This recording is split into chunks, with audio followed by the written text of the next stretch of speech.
Bonjour et bienvenue sur votre émission dominicale. Un plaisir de vous retrouver encore ce dimanche, ou plutôt de vous retrouver après ce moment d'absence. Quant à elle, n'aura duré que 24 heures. Cette décision de la police républicaine de réprimer certaines infractions de la autre. Et pourtant, elle avait été annoncée tambour battant. Au final, la police républicaine s'est rétractée au motif d'un moratoire de quelques jours accordés aux populations pour se mettre en règle.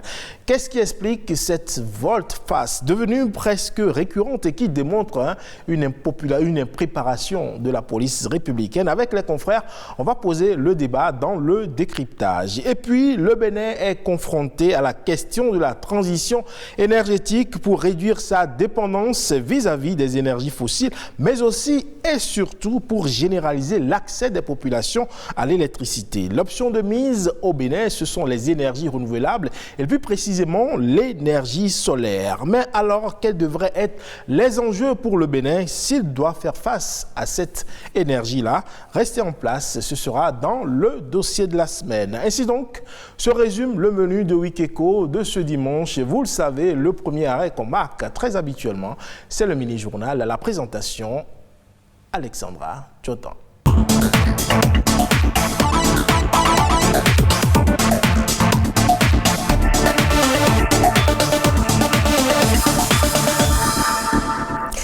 Madame, Monsieur, bonjour, bienvenue dans le mini-journal de Wikeko. Tous les ans, depuis 1969, la Journée mondiale des télécommunications et de la société de l'information est célébrée chaque 17 mai. Elle a pour but de contribuer à sensibiliser l'opinion aux perspectives qu'ouvre l'utilisation de l'Internet et des autres technologies de l'information et de la communication TIC dans les domaines économiques et sociaux, ainsi qu'aux moyens permettant de réduire la fracture numérique. L'édition de 2021 de cette journée mondiale a été placée sous le thème « Accélérer la transformation numérique en ces temps difficiles ». Quelles sont les avancées enregistrées par le Bénin dans le secteur des télécommunications? On fait le point dans cet élément de Rodrigue Babaguito. Par sa détermination à tirer profit des technologies de l'information et de la communication, le Bénin fait aujourd'hui partie des pays qui font du secteur des télécommunications le levier pour l'atteinte des objectifs de développement durable au bénéfice des populations, pour une croissance économique et pour l'inclusion sociale. La hausse du taux de pénétration Internet dans le pays entre 2016 et 2019 fait établir les conditions favorables de connectivité pour l'utilisation des solutions et des plateformes numériques mises en place par les agences du numérique et les ministères sectoriels. Le déploiement de la fibre optique dans les communes et l'initiative des points numériques communautaires ont permis le rapprochement du haut débit de plus d'1 million des citoyens répartis sur toute l'étendue du territoire national à travers la mise en place de lieux d'accès à Internet ouverts au public. Au 31 mars 2020, le taux de pénétration d'Internet avoisinait les 54%.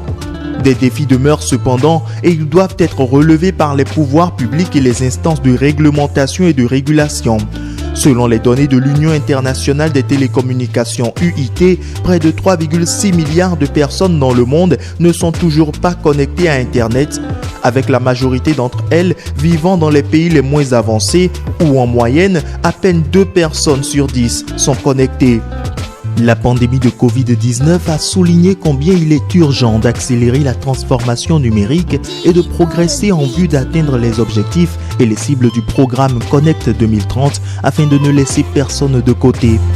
Il urge donc de mettre en œuvre des politiques et stratégies dans le secteur des télécommunications en vue de permettre l'amélioration des soins de santé, l'accès à l'éducation, le développement des infrastructures et de l'innovation, la mise en place de systèmes intelligents de gestion de l'accès à l'eau et de l'assainissement, l'utilisation de méthodes mieux adaptées à l'agriculture pour réduire la faim et développer les résiliences face au changement climatique.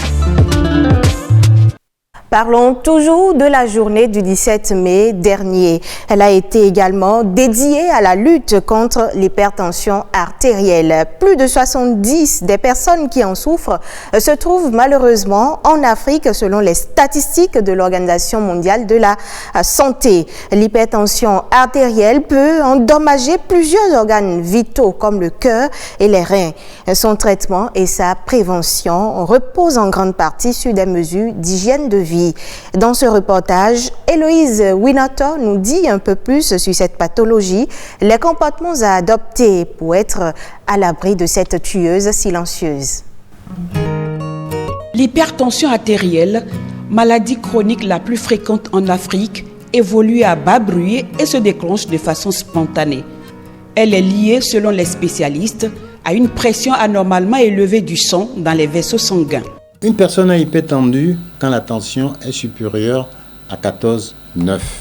On peut s'arrêter là ou à 140 sur 90.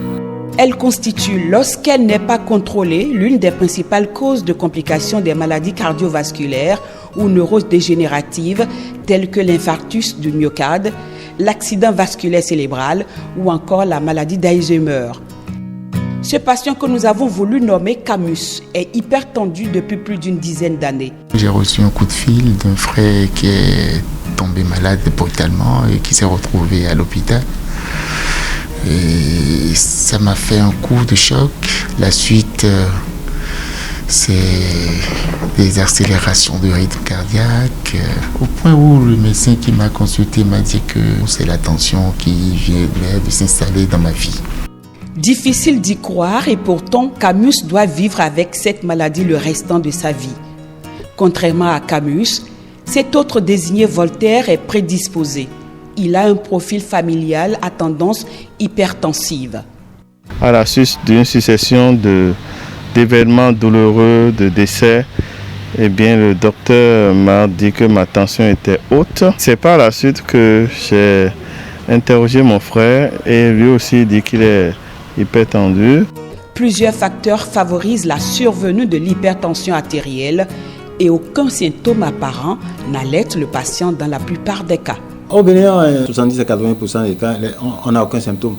On s'ignore. Les causes, oui, mais il n'y en a pas. C'est un panier à crabe de causes. Il y a ceux qui sont obèses, il y a ceux qui vont manger trop salé, ceux qui sont sédentaires, il y a ceux qui ont des problèmes donc, de sucre élevé dans le sang, donc de graisse dans le sang. Il y a ceux qui sont tabagiques alcooliques. La dépigmentation avec les dermocorticoïdes chez les femmes, les oestroprogestatifs, quand on les prend. Oestroprogestatifs, là, c'est pour éviter la grossesse. Des mesures hygiéno-diététiques seules ou le plus souvent associées à un traitement médicamenteux permettent de normaliser la pression artérielle. L'hypertension artérielle, aussi virulente soit-elle, peut être prévenue. Pour un hypertendu, le matin par exemple, il peut avoir un petit déjeuner complice, c'est-à-dire prendre du thé avec du lait écrémé, 100% écrémé. Il peut prendre des œufs avec très peu d'huile et vraiment voir pas du tout de sel. Éviter les bouillons, il n'y aura pas de bouillon de cubes. Éviter les produits de conserve. À midi, il peut manger normalement la pâte, la sauce, mais une portion de pâte. Prendre beaucoup de fruits entre les repas ou avant les repas. Et pour le dîner, il faut manger léger, de la salade, ne pas manger très tard. Zéro tabac, zéro alcool, 5 portions de légumes et fruits riches en potassium, peu de gras, peu de salé, marcher, danser, bouger, c'est ce que recommande au Bénin le programme de lutte contre les maladies non transmissibles. Ne pas bouder le plaisir de table, mais tenir compte de ces composantes permettent de rallonger l'espérance de vie. Il faut donc observer ces règles pour vivre aussi longtemps que possible. Le savez-vous, madame, monsieur, les abeilles contribuent non seulement à la protection de la biodiversité, mais jouent également un rôle important dans le bon équilibre des écosystèmes qui nous entourent. Mais aujourd'hui, ces pollinisateurs sont menacés d'extinction. Le 20 mai a donc été déclaré Journée mondiale des abeilles pour attirer l'attention de tous sur le rôle clé que jouent les pollinisateurs, les menaces auxquelles ils sont confrontés et leur importance contribution au développement durable. Amandine Anyamboso. 35% de notre alimentation, 84% des espèces cultivées et 80% des espèces sauvages dépendent de la pollinisation des abeilles. C'est dire toute l'importance de leur rôle dans la sauvegarde de la biodiversité, du croisement des espèces végétales à la préservation de la végétation naturelle. Si les abeilles disparaissent ou les pollinisateurs disparaissent, c'est sûr que nous, qui sommes des hommes, nous allons également disparaître parce qu'on n'aura plus à manger. S'il n'y a plus de fruits, c'est que notre menu sera déséquilibré. Et si le menu est déséquilibré, c'est que les problèmes de maladies vont siéger. Même Albert Einstein avait dit depuis longtemps que si les abeilles venaient à disparaître de la Terre, que le monde ne vivrait pas plus de 4 ans. Les pollinisateurs ont un taux d'extinction qui est aujourd'hui de 100 à 1000 fois plus élevé que la normale. En cause, les activités humaines. C'est surtout la déforestation, la destruction des habitats naturels, la fragmentation, mais surtout l'utilisation des pesticides qui empoisonnent. Les feuilles sur lesquelles on fait l'épandage, ça graisse dans les feuilles, ça remonte dans les fleurs et les abeilles s'empoisonnent. Donc si vous décimez ces communautés, ça nous fait vraiment des problèmes. Quand vous mettez aussi le feu dans la végétation de manière incontrôlée, c'est vraiment des menaces. La préservation des abeilles et de leur écosystème est primordiale. En quelques gestes simples, voici comment faire pour les préserver. On peut simplement créer un jardin de cases où on va planter des fleurs diversifiées pour pouvoir donner vie aux abeilles. Que ce soit un individu qui plante déjà des fleurs dans son jardin, des fleurs diversifiées, il est en train de contribuer à la survie des pollinisateurs, donc des abeilles. Qu'il soit un apiculteur, quelqu'un qui produit du miel, il est quand même intéressant que ce dernier également adopte des comportements qui respectent la survie de l'insecte. C'est vrai que dans l'agriculture conventionnelle d'aujourd'hui, ne pas utiliser les pesticides, c'est se tromper.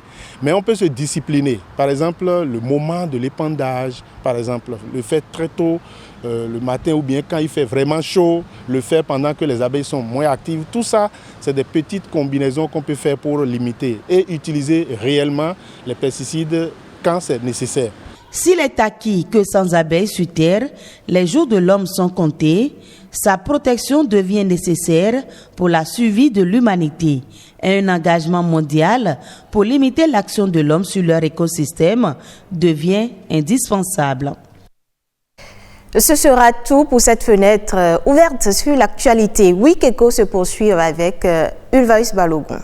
Wikeco se poursuit avec à présent la revue de presse économique. C'est une présentation de Patrick Adjagodjou.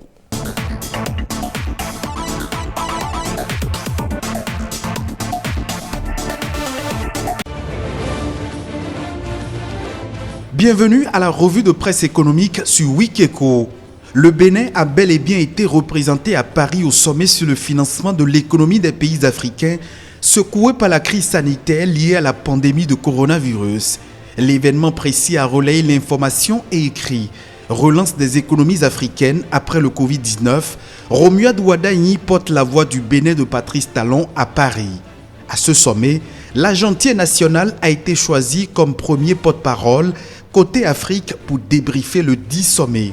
Pour réussir l'exercice, Romuald Wadagni a exposé la position du Bénin sur la relance des économies africaines après le Covid-19. Le représentant du Bénin n'a pas fait pied de figure. L'événement précis affirme à la une de sa parution du 20 mai que le sommet de Paris donne raison au président Talon. Le journal poursuit et nous apprend que les participants au sommet ont validé la proposition du Bénin.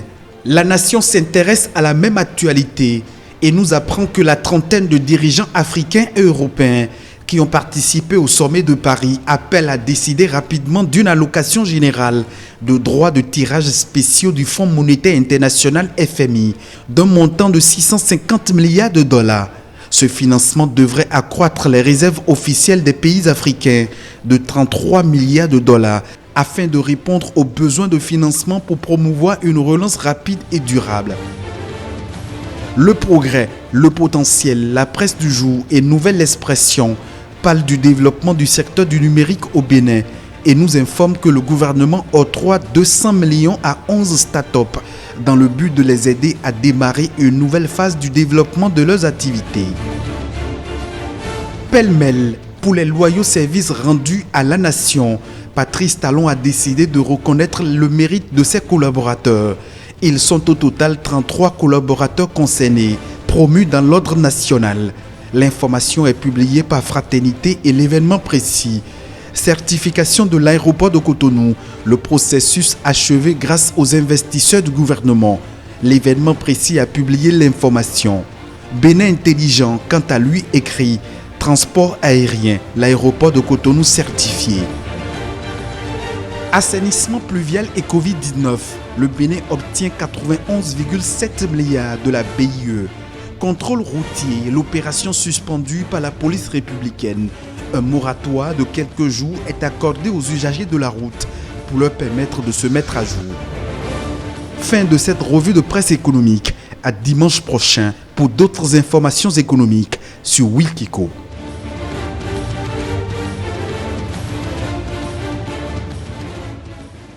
Débuté depuis le samedi 15 mai dernier par la police républicaine, le contrôle routier et la répression des infractions au code de la route ont été suspendus. Elle n'aura duré qu'à peine 24 heures. Les raisons de cette suspension sont-elles évidentes? Pourquoi à chaque fois l'on assiste à ce jeu-là avec la police républicaine qui démarre la répression et qui arrête? On en parle dans le décryptage.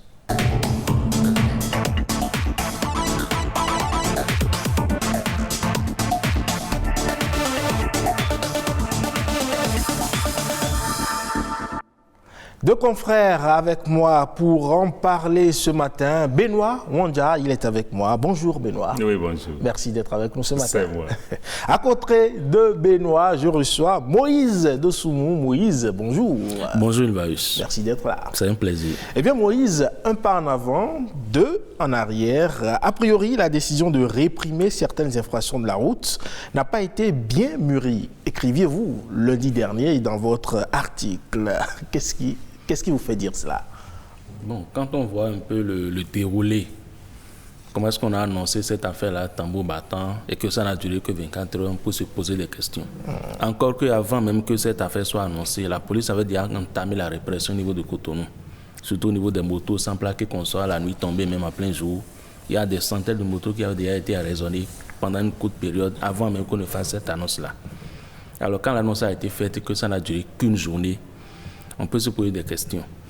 Est-ce qu'ils n'ont pas pris le temps de bien analyser les contours, mais est-ce qu'ils ont été pris de court, peut-être pas la moisson trop abondante?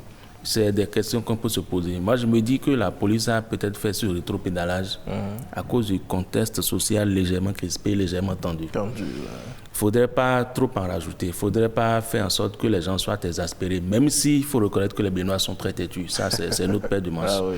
Je me dis que la période ne se prête peut-être pas à cette opération-là et qu'il faut peut-être attendre un peu qu'au plan politique, les choses se calment tout doucement avant d'aller vers la répression. Et l'autre chose également, la police, à mon avis, n'a pas encore trouvé le moyen de régler le problème, ne serait-ce que celui de la fixation des plaques au niveau des motos. En temps normal, une moto ne peut pas circuler sans avoir sa plaque. Oui, ça, c'est la moindre des choses. Et ça se passe ailleurs. Et chez nous, ça continue comme ça. Il me semble qu'on n'a pas encore réglé ce problème et c'est pour ça que ça perdure. Donc je me dis, il vaut mieux régler ce problème. Il ne faut pas prendre des années non plus pour ça. Mais quand on trouve la formule pour qu'une nouvelle moto achetée ne soit pas mise en circulation sans plaque, au moins ça fait une infraction de moins. Tout à fait. C'est un peu comme les véhicules. Très souvent, on s'arrange d'avoir sa plaque d'immatriculation avant de mettre en circulation. Vincent, avez-vous l'impression qu'il y a eu de l'impréparation au niveau de la police républicaine? Non, c'est Benoît. Benoît, pardon. Benoît, pardon. Oui, moi, avant même de répondre à l'aspect impréparation, j'ai été déjà un peu surpris, et je dirais même un peu déçu, par la trop grande communication sur le début de la répression des infractions au code de la route. Qu'est-ce que nous appelons code de la route? C'est des règles qui sont établies. Et quand vous les violez, vous savez que vous devez être, je vais dire puni, pour ne pas dire arrêté. Vous devez être puni par l'autorité qui représente donc la force, en ce moment, le policier. Que la police nous dise dans 3 semaines, je vais commencer à punir les infractions. Dans 2 semaines, je vais commencer à punir. Dans 1 semaine, demain, je vais commencer à punir. Déjà, moi, je me disais, mais Tel que c'est parti, ça ne va pas durer. Ouais. Parce que les infractions au code de la route, si ces infractions-là ont lieu tous les jours, la police doit être là tous les jours. Ce n'est pas un événement. On n'a pas besoin vraiment de dire attention, je m'en vais. Et donc, ça n'a pas raté. Quand on a commencé, le lendemain, on a dit on arrête d'abord. Bon, ça veut dire quoi? Ça veut dire qu'aujourd'hui, à l'heure où nous parlons, je peux circuler dans le sens interdit sans être arrêté. Est-ce que c'est ça qui est arrêté? Est-ce que je peux circuler sans casque? Le policier, il me regarde passer. Il ne dit rien parce que la répression est arrêtée. Autant de choses. Est-ce que je peux donc circuler sans mettre ma ceinture de sécurité? Et le policier, actuellement, ne va rien dire. Et donc, un jour viendra où le policier va dire, ça y est, je veux te contrôler. Donc, il faut, un peu comme Moïse le disait tout à l'heure, il faut qu'on puisse trouver le mécanisme pour que punir quelqu'un parce qu'il n'a pas respecté le code de la route ne devienne pas un événement. Que celui qui viole le code s'attendent à ce que si un policier est dans les environs, que le policier puisse la raisonner, puisse l'interpeller et lui demander des comptes. Quand vous voyez le feu rouge, il l'a dit, nous, Béninois, on a un problème avec la loi. Quand vous voyez des gens qui s'arrêtent au feu rouge, ils se sont déjà arrêtés, qui regardent à gauche et à droite, le feu est toujours rouge, ils démarrent. N'attendez pas qu'un policier annonce à grand renfort de publicité, demain, quand tu vas violer le feu, je vais t'attraper. C'est des infractions de tous les jours et donc la répression devait être au quotidien. Au quotidien, on n'a pas besoin vraiment d'en faire un événement. Tel que c'était parti, personnellement, je n'ai pas été surpris que ça se soit arrêté de la même manière. Alors, l'argument brandi par le porte-parole de la police républicaine, à savoir que le DGPR aurait écouté le cri de cœur des populations, n'est-ce pas là un faux fuyant? Je ne sais pas, le cri de cœur, ce cri de cœur, c'est tous les jours. Si on a annoncé depuis un mois, 3 semaines, 2 semaines, le cri, les gens n'avaient pas manifesté quelconque cri de cœur et il a fallu qu'on les arrête d'abord, c'est quand même un argument qui ne tient pas à la route. Bon, je me jette à l'eau, peut-être que je me trompe, mais j'approuve son argument, il l'a posé sous forme de question, mais moi je reste presque convaincu que c'est la moisson qui a été assez abondante et qu'il y avait des problèmes pour gérer cette moisson-là.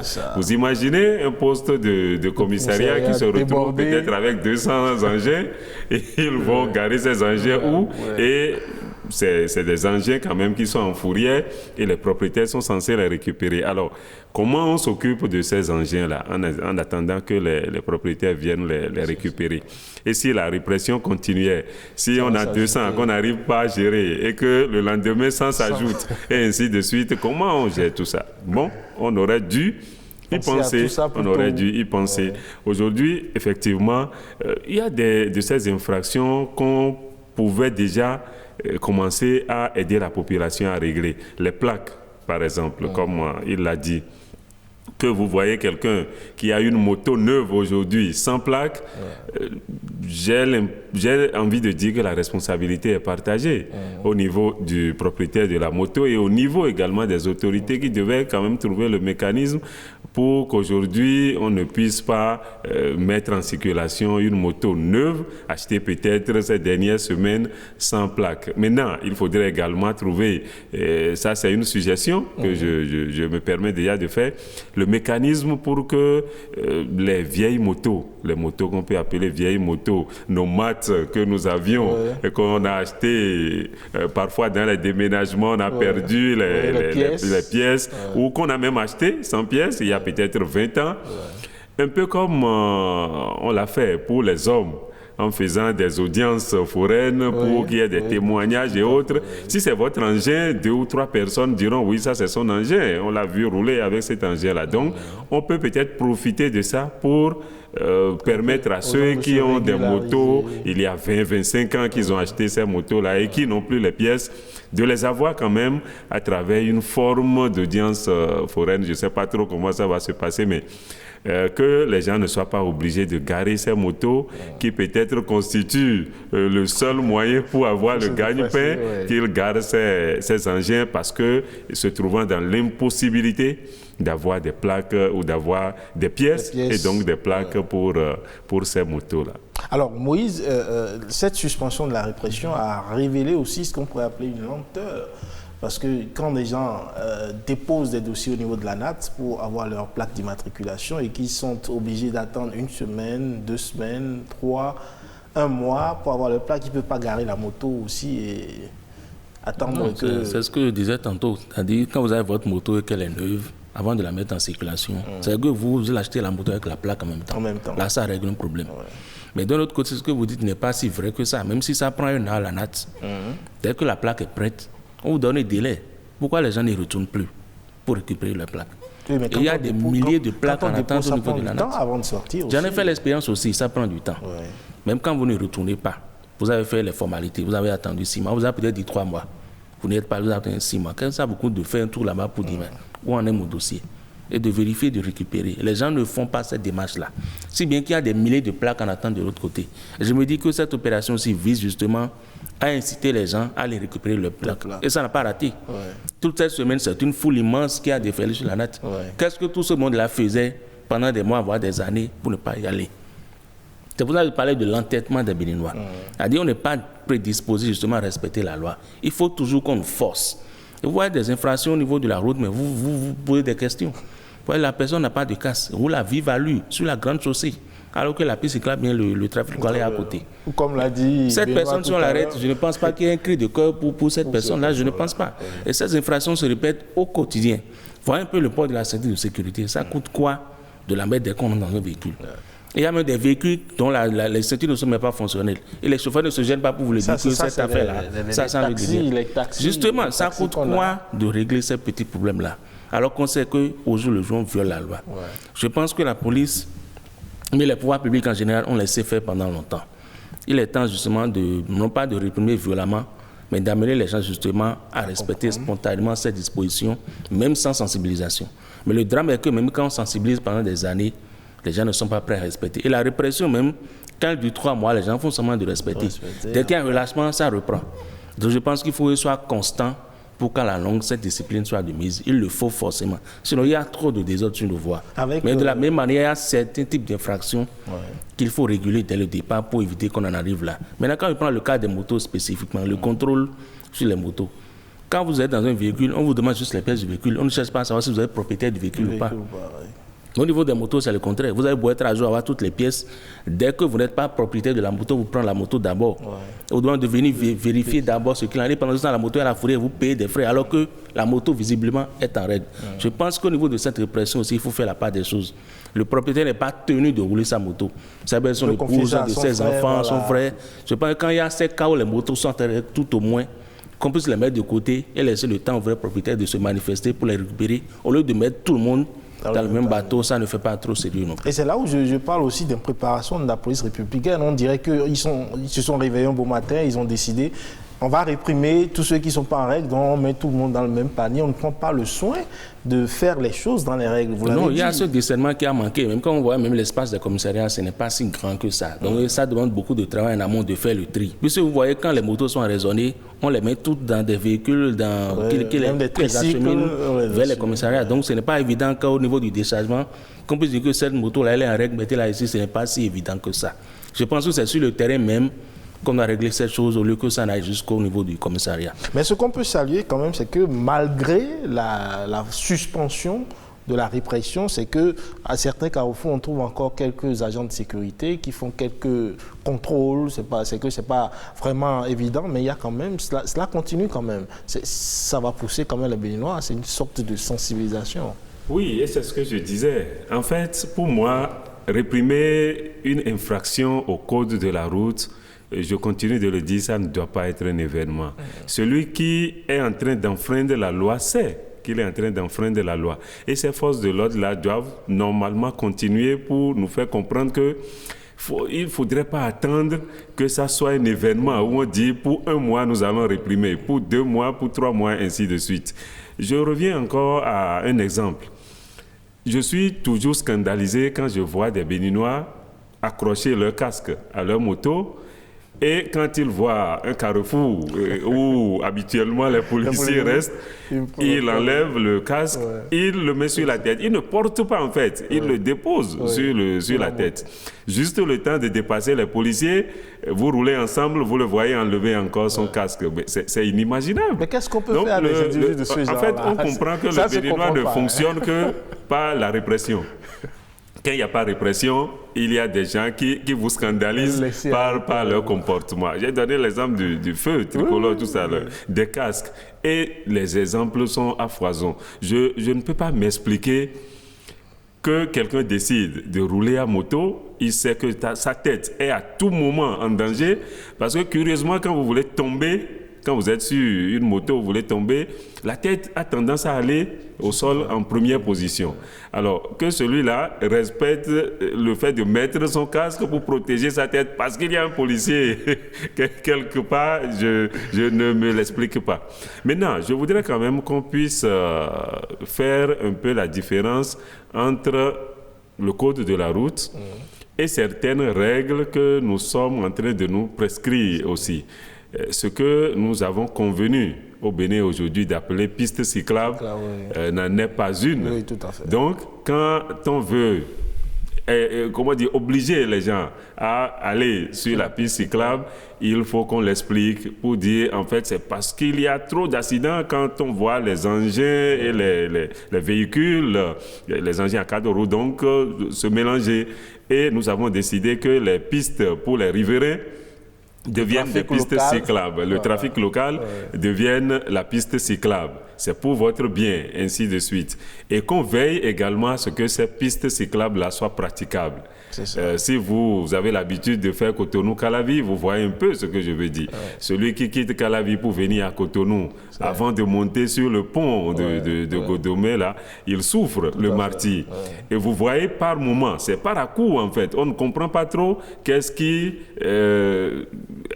guide les policiers. Un bon après-midi, vous les voyez là en train d'arrêter des motos de ceux qui ne sont pas passés dans les trous en fait, parce qu'il ne reste que des trous au niveau de la piste cyclable aujourd'hui.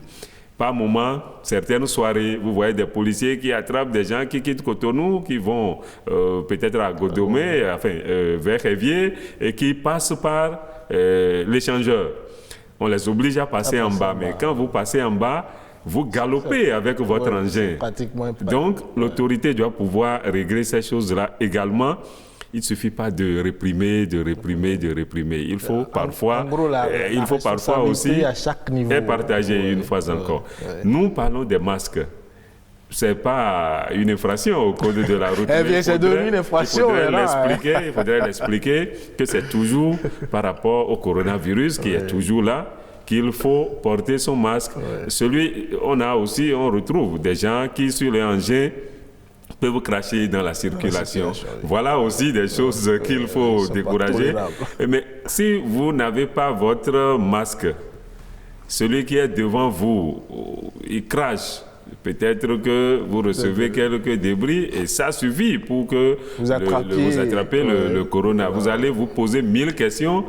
Comment j'ai pu faire pour attraper? Mais vous ne pouvez pas faire toujours le lien. Donc, moi, je souhaiterais que ce soit ces genres de sensibilisation que la police puisse faire et réprimer tous les jours, sans en faire un événement, les infractions au code de la route. Quand ça devient événement, rassurez-vous, c'est pour un temps. Et moi, je ne souhaiterais pas que ça soit. Et quand c'est annoncé comme ça, si je ne suis pas en règle, je garde ma moto à la maison tranquillement. Le temps que ça s'appelle. Et c'est ça ce qui est déplorable. Moïse. Non, je suis parfait d'avis avec ces propositions, mais l'autre chose, c'est que quand on sensibilise un peu trop aussi, les gens n'écoutent pas. Ce n'est que quand on réprime qu'ils se mettent au pas. Malheureusement, c'est le constat. Et je pense qu'on a déjà suffisamment sensibilisé comme ça qu'il faut parer plus pressé et commencer par réprimer. Et c'est là où je le rejoins en disant que ce que nous appelons piste cyclable chez nous, qui n'en est pas une, que ce soit moins praticable. Ça, c'est très important. Sinon, c'est vraiment l'enfer à certains endroits. Vous n'avez pas envie de passer par là. Et quand on ne vous y oblige pas, vous allez sur la piste, sur la grande chaussée. Je pense qu'il y a ces petits trucs au moins qu'il faut tout au moins essayer de corriger avant d'obliger les gens justement à prendre par là. Mais malheureusement, quand on veut faire le malin ne voulant pas passer par là, il y en a qui perdent leur vie. Oui. Quand vous montez sur la grande chaussée, c'est rapidement qu'un véhicule vous ramasse. Et là, c'est le deuil qui fera votre famille. Donc, chacun doit pouvoir prendre soin de lui-même quand il est sur la voie et essayer de respecter la loi. Alors, il y a également cette demande, je ne sais pas si vous avez suivi, cette demande des dignitaires du culte vaudou qui estiment que le casque leur poserait problème à cause de leur chapeau de dignitaire. Je pense que ça, c'est un cas à part. C'est typiquement lié à leur culte. Oui, mais est-ce parce que c'est lié à leur culte qu'ils doivent se permettre de... Non, ce n'est pas qu'ils doivent se permettre. Je pense qu'ils ont le droit de faire une demande. Et l'autorité n'est pas en droit d'accepter leur demande. Donc, c'est la réponse que l'autorité va leur adresser qui va justifier justement leur comportement. Si l'autorité est en griffe complaisante avec eux, ça, c'est entre eux. Mais si l'autorité dit non, la loi c'est la loi, ils vont devoir se conformer. Pour moi, c'est aussi simple que ça. On ne peut pas leur reprocher de faire une demande liée justement à leur statut. Mais cette demande-là laisse également libre cours. Moi, je ne suis pas du culte vaudou, je peux prétendre l'être aussi. Si en temps on leur donnait cette dérogation-là et de ne pas mettre mon casque. C'est un boulevard ouvert. Non, la compréhension que j'ai de cette demande en elle-même, c'est qu'on se met toujours dans la tête que c'est l'autorité qui veut réprimer et donc que l'autorité me permette cette dérogation-là. Mais pensons à notre tête. Dieu, en fait, l'accident de la route ne distingue pas l'adepte ou le chrétien. Donc, pensons à ça. Qu'est-ce qu'on peut faire pour que l'accident qui ne prévient pas, si l'accident vient, que je sois toujours en vie? Si l'autorité, elle est complaisante, comme Moïse le dit, l'autorité vous envoie mourir, en quelque sorte. Il faut qu'on le comprenne. Il faut qu'on comprenne que ce n'est pas forcément respectons ce que l'autorité nous demande, ne respectons pas ainsi de suite. Ce n'est pas en ces termes-là, mais ayons du respect pour notre vie. Ayons du respect pour ceux pour qui nous sommes chers. Parce que le mort, on suppose que lui, il est mort, il ne sait pas trop ce qui se passe après, mais il met ceux qui lui étaient proches dans un état que vous imaginez. Donc, pensons à tout ça et mettons le casque pour sauver nos vies. L'accident, une fois encore, ne prévient pas. Ce n'est pas quand le policier est à côté et que je mets le casque que l'accident peut survenir. Donc l'accident peut survenir au moment où j'enlève le casque parce que le policier n'est plus là. Encore que parlant de casque, il y a un gros problème à ce niveau. La plupart des casques que nous avons ne sont pas homologués. Il y a des gens qui mettent très bien le casque mais qui font des accidents et qui trépassent malgré ça. Donc je pense qu'il y a aussi une responsabilité à ce niveau que les casques en circulation justement soient homologués et nous protègent effectivement. Et ça, c'est un débat à venir. Sinon, tout ce que nous mettons comme casque, la plupart, ce n'est pas la peine. C'est juste du folklore. Il faut qu'on en arrive aussi un jour à ce qu'on nous propose de vrais casques et qu'on soit sûr qu'en cas d'accident, que ça nous protège réellement. Bon, c'est déjà bon d'avoir des casques et de les porter en attendant, parce que c'est vrai, le débat de casques homologués, c'est toujours un débat de prix aussi. Quand on va nous amener des casques homologués à 20 000 francs, par exemple, là aussi, c'est notre vie qui est on va encore récriminer. Donc, c'est déjà bon de porter ce qui est là en attendant d'avoir mieux. Merci à vous, chers confrères. Benoît Wandia, merci d'être passé sur ce plateau. Moïse de Soumou, merci également. Je retiens avec vous, chers confrères, que la police républicaine doit aller au-delà de ces répressions passagères et doit être quotidienne pour pousser les Béninois à respecter le code de la route. À présent, on installe le dossier de la semaine.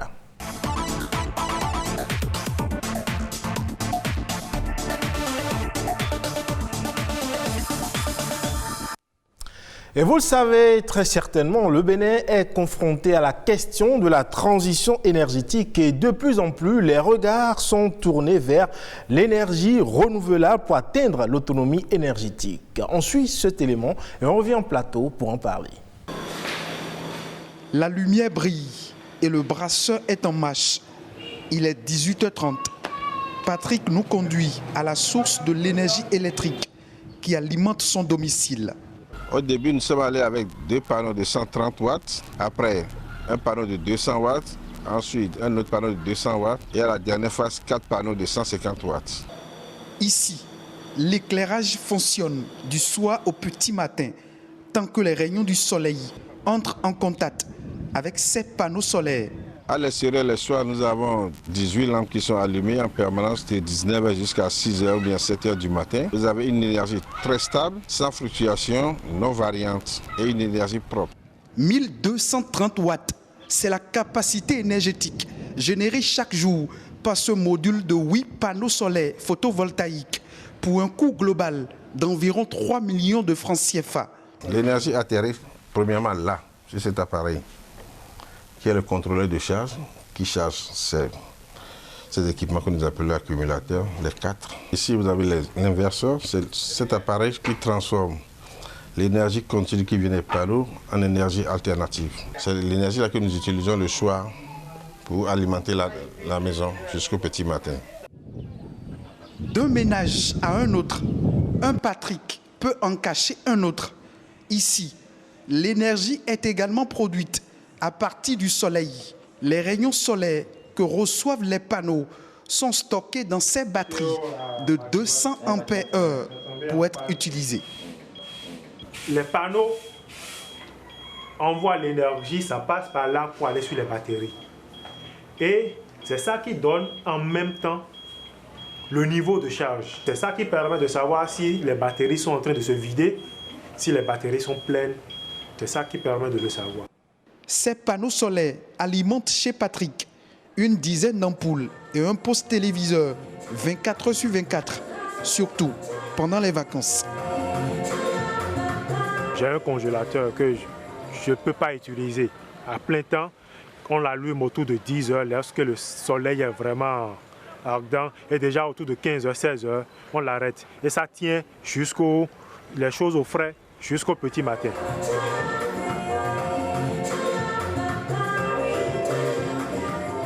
Tout ce que nous voyons aujourd'hui m'a coûté environ 2 millions. Et il faut avouer que je ne suis pas allé, je n'ai pas sorti les 2 millions en bloc.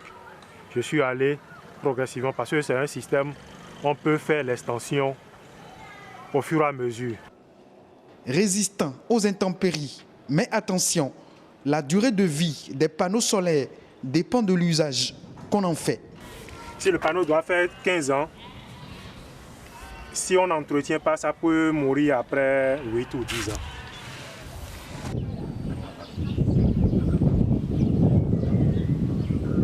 L'entretien des panneaux solaires ne coûte rien. Il suffit juste d'un petit seau d'eau, d'un chiffon, et puis le tout est joué. Un simple geste, mais précieux, pour que la lumière luise des années encore, tant que ces panneaux solaires, bien entretenus, convertissent les rayons du soleil en énergie électrique. Et voilà, comme vous avez pu le constater, beaucoup ont déjà fait l'option de l'énergie solaire. Et notre invité sur ce plateau pour aborder cette question des énergies renouvelables est le président de l'association interprofessionnelle des spécialistes des énergies renouvelables du Bénin, Dr Faustin Daito. Bonjour. Bonjour, cher ami. Merci d'être avec nous ce matin. Merci, moi le plaisir. Et pour m'accompagner dans les échanges, Rodrigue Babagüeto. Rodrigue.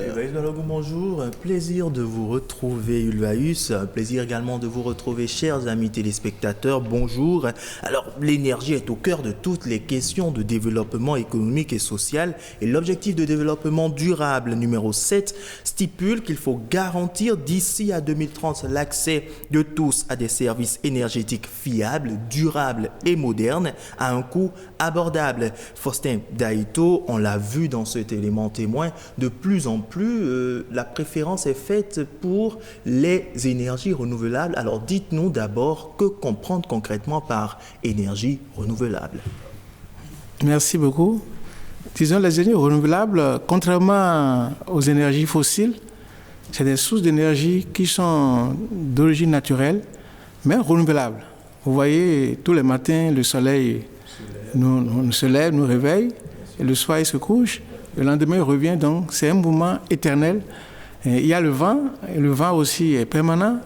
Nous avons les cours d'eau, elles sont permanentes.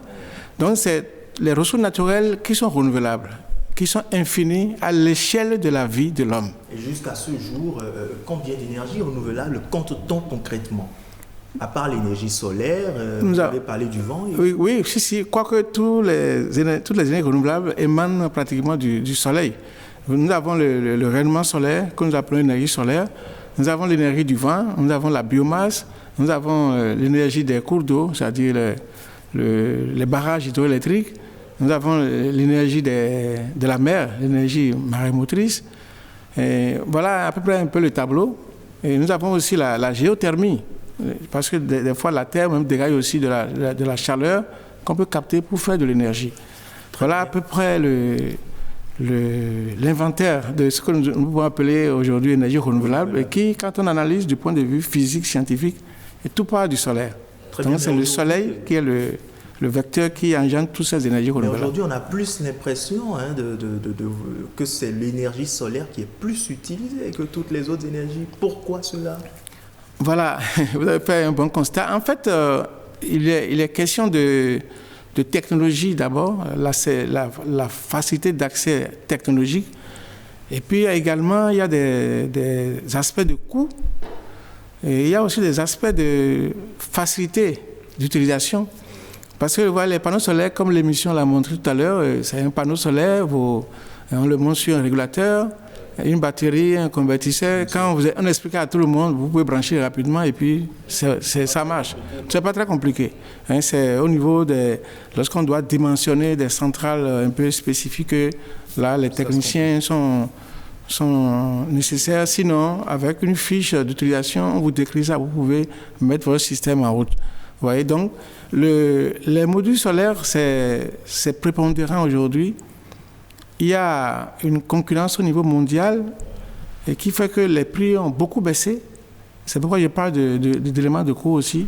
Et avec très peu de moyens, vous pouvez déjà commencer à utiliser le solaire, même à partir de moyens. On a entendu quelqu'un parler de 2 millions. Oui, si. Bon, vous voyez, en fait, le débat n'est pas différent de celui des groupes électrogènes. Parce que lorsque vous achetez un groupe de 500 watts, ce n'est pas la même chose que vous achetez un groupe de 10 kW. Bien sûr. Voilà, donc tout ce jour-là, vous voyez, donc un monsieur expliquait que c'est un système évolutif. Vous pouvez commencer avec un module solaire, après vous ajoutez un autre et puis avoir finalement une puissance dont la production journalière satisfait à votre demande énergétique. Voilà, donc c'est très versatile, je vais dire, c'est très flexible. Donc on peut évoluer avec ça de façon assez souple. Et puis parce que les ressources financières aussi ne sont pas faciles à mobiliser non plus, donc c'est ça qui explique l'avantage. Très bien. Quand on prend par exemple l'énergie éolienne, l'énergie du vent, ça, il y a un problème de climat. Par exemple, le Bénin n'est pas très gâté sur le plan du gisement du vent. Et quoi qu'il y a des études aujourd'hui qu'on est en train de programmer au niveau de l'État pour avoir une carte, un atlas des vents sur le Bénin, parce qu'il y a quand même des microclimats dans lesquels on peut exploiter le gisement éolien. Mais sinon, de façon globale, nous avons fait des essais, et même sur la mer. Moi, j'étais avec mes parents à Fidjosset, j'ai mis une éolienne. J'ai mis une éolienne pour un ami douanier à Porto-Novo. Bon, ça tourne, mais on n'a pas la vitesse optimale pour avoir des rendements. Donc, j'ai dû remplacer tout ça par des modules solaires qui ont donné vraiment une satisfaction. Voilà, donc le Bénin n'est pas très couvert de façon systématique pour qu'on parle de l'abondance de vent, à moins qu'on étudie des projets spécifiques où on doit cibler quelques microclimats. Oui. Et également, l'étude doit être pointue pour qu'on sache à quelle altitude on doit avoir le vent optimal pour amorcer une production rentable. Voilà. Et qu'en est-il de l'hydraulique? On sait que le Bénin est très arrosé en termes de pluie. Tout à fait. Que très souvent on est inondé aussi. Oui. On peut utiliser ça quand même pour... Si, l'État béninois a quand même fait déjà des essais. Dans le nord, il y a Jiripao, tout ça, il y a des essais. Et on est un pays... Nous avons des potentialités, il ne faut pas s'en cacher, mais tout est affaire de projet, tout est affaire de rentabilité aussi. Vous savez, entre-temps, à la CEBI, il y avait un pas de Nagbitor, puis aussi à Djarala, qui n'a pas toujours été concrétisé pour faute de ressources pour les États. Parce que ce n'est pas facile, ces choses. Il y a beaucoup de compartiments sur le plan technique et beaucoup de défis financiers et aussi juridiques qui sont derrière tout ça.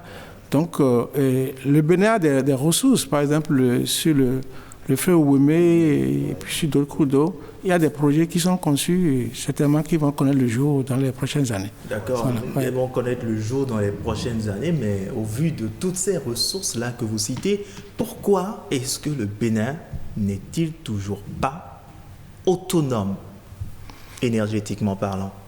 Vous voyez, on est quand même parti de loin. Hein. On est parti de loin parce que il y a 5 ans à peu près, le tableau était pratiquement à zéro. Je parle de la capacité endogène.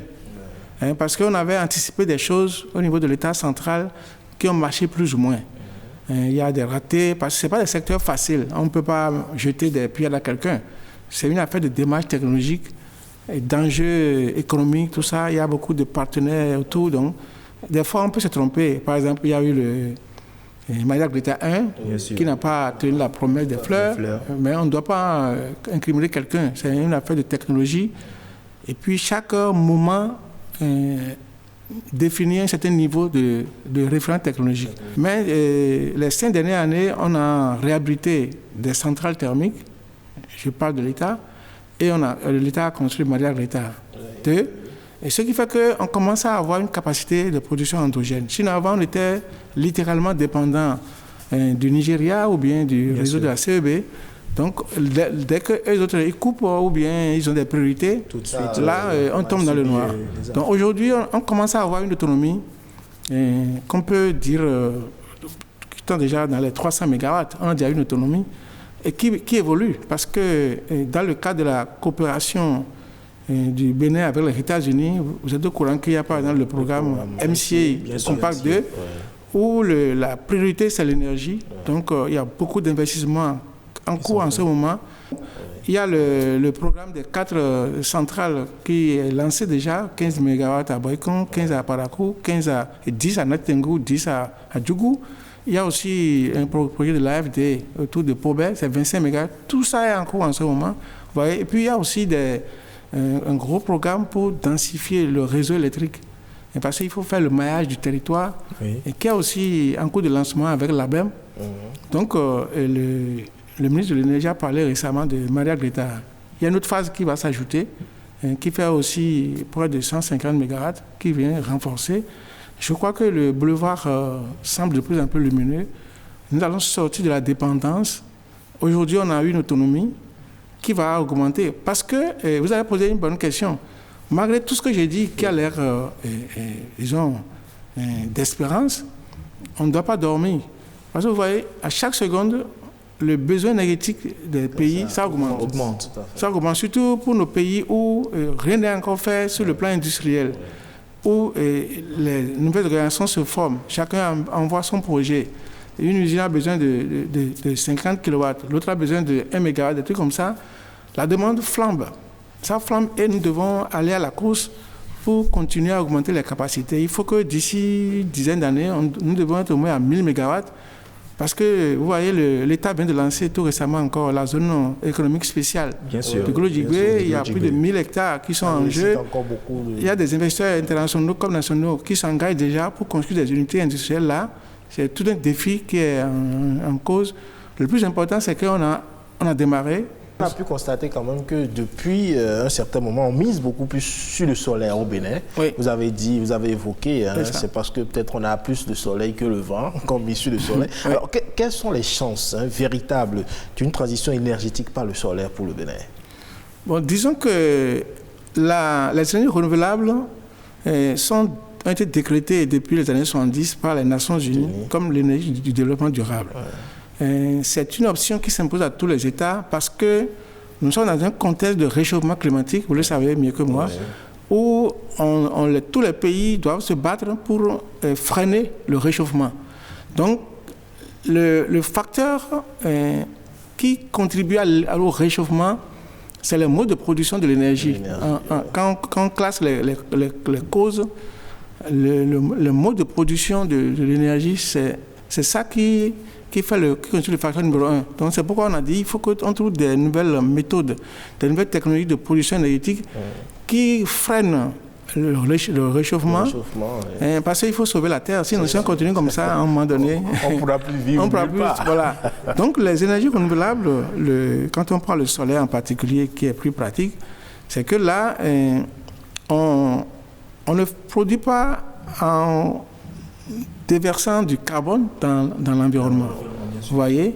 Donc, c'est ça le point essentiel. Donc, on va vers cette tendance parce qu'il faut produire l'énergie, mais sans polluer l'environnement. Oui, donc c'est ça On va espérer que le soleil ne décide pas un beau matin de se lever. non, ça va toujours.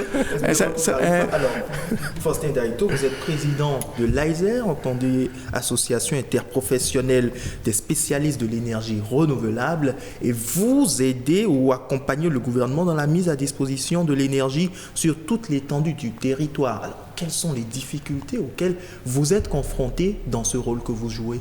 Merci.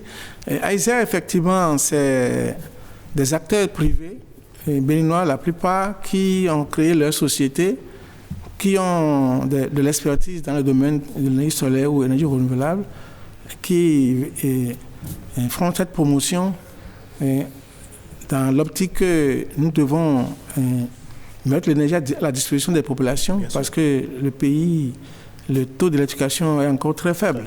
Il y a au moins 70% des gens qui n'ont pas d'énergie électrique. Donc, nous, à partir du moment où l'énergie solaire, c'est une énergie transportable, décentralisée, donc c'est facile pour nous d'aller dans n'importe quel endroit du pays pour aller installer.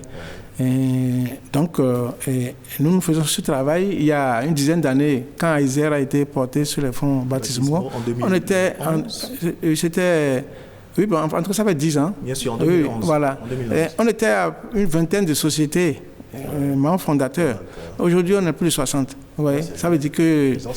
Parce qu'il y a beaucoup de jeunes béninois qui ont étudié dedans, beaucoup de jeunes entrepreneurs qui aiment ce secteur. Est-ce que l'État vous fait des facilités pour vous permettre d'aller dans ces contrées reculées avec le matériel à moindre coût, notamment au niveau du cordon douanier? Bon, disons que l'État a beaucoup fait.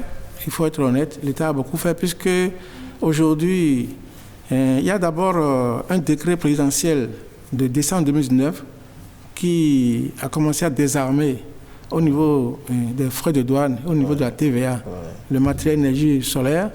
Et puis il y a le nouveau code de l'électricité qui a été voté. L'État aussi, on a travaillé, et puis le monopole de la SBE qui faisait du blocage. Et on n'avait pas de liberté d'action, ça a été levé, puisque les pays ont des difficultés, mais en même temps, on était dans un monopole suicidaire, dont l'État a sauté tout ça. Donc aujourd'hui, lorsque c'est un projet d'énergie solaire qui permet de générer de l'électricité pour aider les populations, nous ne payons pas de douane, nous ne payons pas de TVA. Là, on ne peut pas mentir, là, ça a été fait. Et il y a la mise en place d'un cadre législatif réglementaire plus attractif. Vous voyez, donc on sait aujourd'hui, un investisseur privé, il peut signer un contrat avec l'ABEM ou bien la société de patrimoine qui vient d'être créée pour produire de l'énergie, soit exploiter lui-même dans un environnement donné, et avec bien sûr le contrôle de l'arrêt, autorité de régulation de l'électricité, ou bien injecter dans le réseau public. Donc on a toutes ces possibilités aujourd'hui. Oui, c'est ça. Alors, merci à vous, Dr Faustin Daito. Je rappelle que vous êtes le président de l'association interprofessionnelle des spécialistes de l'énergie renouvelable du Bénin. Merci d'être passé sur ce plateau. Merci beaucoup. Merci. Rodrigo Agüeto, on se dit à dimanche prochain. À dimanche prochain. Ça marche. Et ce sera donc tout pour Week Echo de ce dimanche, émission que vous pouvez retrouver sur la page Facebook de Bénin Business 24. Et bien évidemment sur le site de l'ORTV, www.ortv.bj. Portez-vous bien et à dimanche prochain.